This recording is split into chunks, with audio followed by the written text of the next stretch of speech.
Hello and welcome back to my channel. My name is Autumn and today I'm going to be talking about all the books I read in July.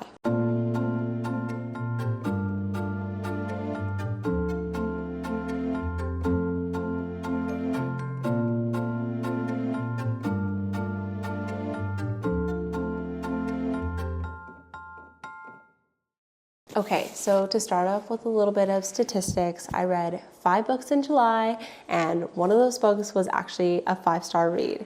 So starting off strong, the very first book I finished in July and my 5-star read was Yesteryear by Carol Claire Burke. I have a YouTube video talking about this book and Dungeon Crawler Carl, so please go ahead and watch that video for a more in-depth review of these books. But the general synopsis of Yesteryear, if you haven't already heard of this very viral book, is following Natalie Heller Mills, who is a trad wife influencer on Instagram, and she has garnered millions of followers being an influencer. She kind of shows the best of homemaking, but she is not transparent with her followers. She does not show that she has a producer helping her or nannies that take care of her kids almost the entire time, or the fact that she has an industrial grade kitchen with ready-made things for her. So Natalie has done a very good job at kind of displaying what she wants the internet to see and hiding what she doesn't want them to see as well. And we follow her as she wakes up in this alternate reality in the 1800s where her house, her husband, and her children aren't really the same, but they are. Everything is a little bit distorted and different. And she is trying to figure out in this timeline what is going on. Has she been kidnapped? Is this a joke? Or has she been thrown onto this TV series where they're going to say cut one day and she'll be back to reality where she has power and all the other things that she took for granted. So that present timeline was really fun to follow.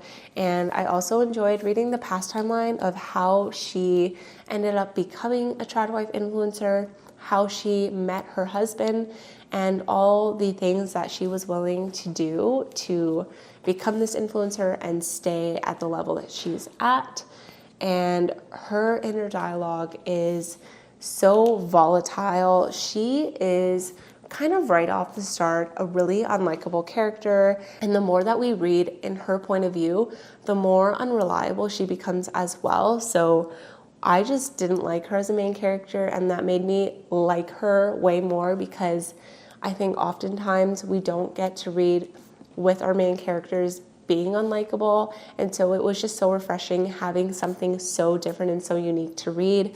I really liked the author's writing style, and I felt like the prose was just really well done.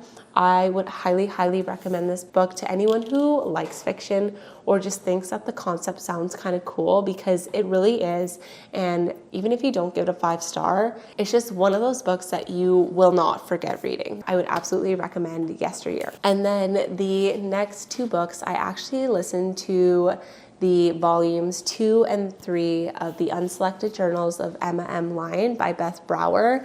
I wanted to continue with the series on audiobook because they are so short and sweet, and I really like the overall setting and the writing style that we get.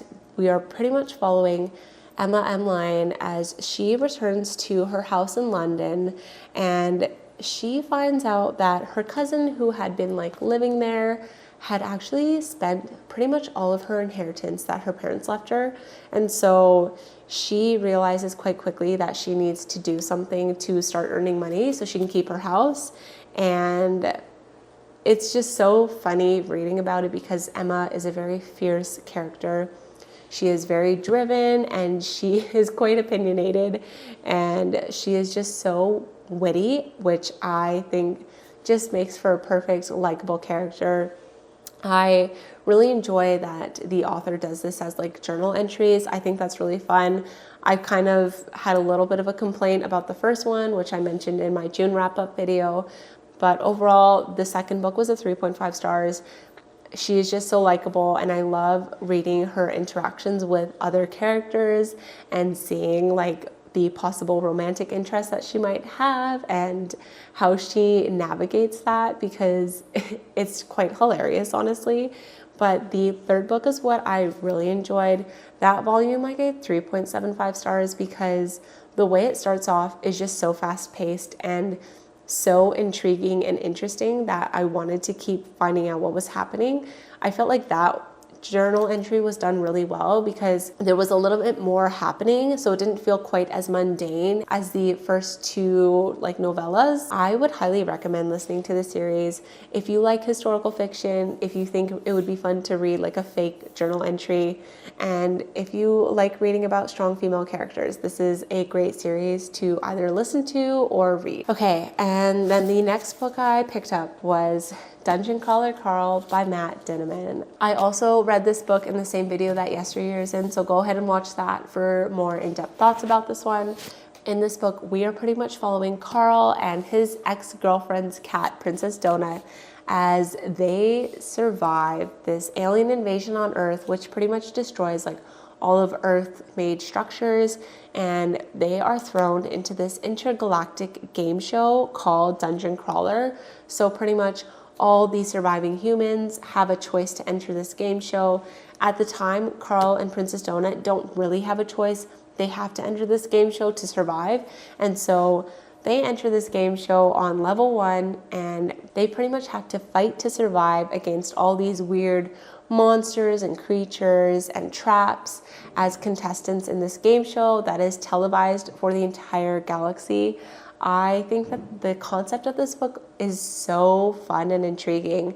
I have said that this book feels like a mixture of The Running Man and The Hunger Games, and I think that this is one of those books that makes sense why it's so viral, because it is just a book that is easy to read, easy to comprehend, and just so fun. I felt like the writing style is so digestible, and that's why it's a popular sci-fi, because anyone who is just trying to get into sci-fi or get into reading can read this, because there's not a dull moment in this book. It is so action-packed, and I think that's one of the best things about this book. It just, you keep wanting to flip the pages, and every chapter has little mini cliffhangers that you want to keep finding out what else is going on. So I really enjoyed the concept of this book, and I felt like the execution was done very, very well. I gave this book 4.5 stars. I just didn't get that 5-star feeling, but I feel like it might bump up because I cannot forget anything in this book. It was just fantastic. I left this book on a high and immediately wanted to pick up the second book, which is Carl's Doomsday Scenario. And I will say I was a bit disappointed reading this book. I ended up giving this book 3.5 stars, which is still a good rating, but I thought this book would be ranked higher based on how I felt reading the first book in this series. I just felt like the pacing of this book was quite off. At times it felt so slow, and other times it felt way too fast that I couldn't even digest what all had happened in the last 2 chapters that I read. I felt like the action in this book was okay, but not that interesting. And the drama, again, was okay, but nothing compared to the way the first book read. So again, I felt like my hopes for this book were maybe a little bit too high, and I didn't really feel like I had to keep reading this book the way I did with the first one. So it's still good. I'm still going to keep reading the series. I just hope that the third book is a little bit better than the second one. Those are all the books I read in July. I hope you guys enjoyed this video, and I will see you in the next one soon. Bye.